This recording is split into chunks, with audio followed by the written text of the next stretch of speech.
Salut à tous, c'est Greg pour l'Actu Gamer. Si t'es fan de jeux vidéo, t'es au bon endroit. Cette semaine, on va parler de The Crew Motorfest. Alors que The Crew et The Crew 2 ont réussi à convaincre par leur monde ouvert ancré sur le continent américain, Ivory Tower est de retour, et ce depuis le 14 septembre dernier.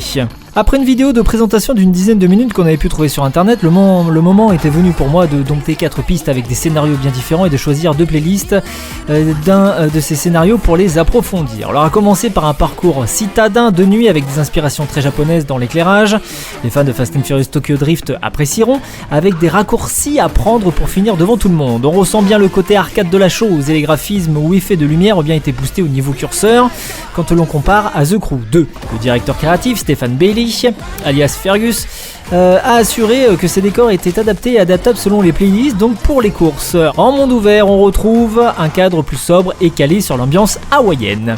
Place ensuite à une course tout-terrain où les dérapages et changements de direction sont plus périlleuses, même aux commandes d'un 4x4 ou d'un quad, un véhicule inédit. 15 histoires différentes avec The Crew Motorfest, que ce soit via la F1, le tout-terrain, les courses citadines ou encore les véhicules vintage. Et avis aux fans de The Crew 2 et collectionneurs, il sera possible d'importer votre collection de bolides du jeu précédent. Ça, c'est la petite cerise sur le gâteau. Une parfaite transition sans gâcher l'expérience, puisque l'ajout des playlists du festival rend nécessaire le fait d'accumuler de l'expérience avec de nouveaux véhicules. The Crew Motorfest est sorti le 14 septembre dernier sur PC, PS4, PS5, Xbox One et Xbox Series. My name is Cherry. I'm different than that mass-produced. Et pour terminer l'Actu Gamer, on va parler de Cookie Cutter.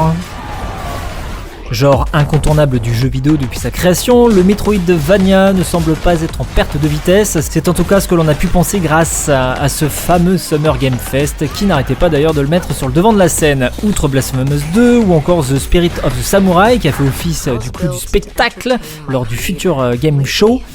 Avant lui, c'était The Last Face qui a précisé sa sortie avant de laisser place à Cookie Cutter. Alors il s'agit d'un Metroidvania plein d'énergie à l'intrigue atypique. Au-delà de son intrigue, Cookie Cutter se distingue également par sa direction artistique soignée et l'énergie qu'il dégage. Sherry est particulièrement survolté à l'idée de retrouver sa chérie grâce au mécanicien Raz.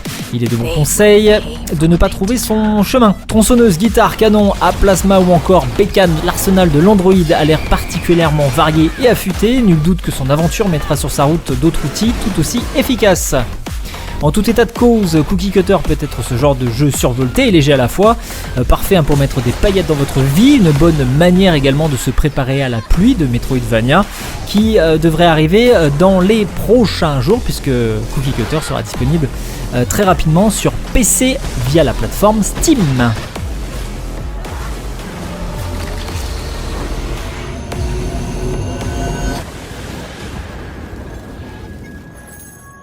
C'était Greg pour l'Actu Gamer, bon game et à la semaine prochaine.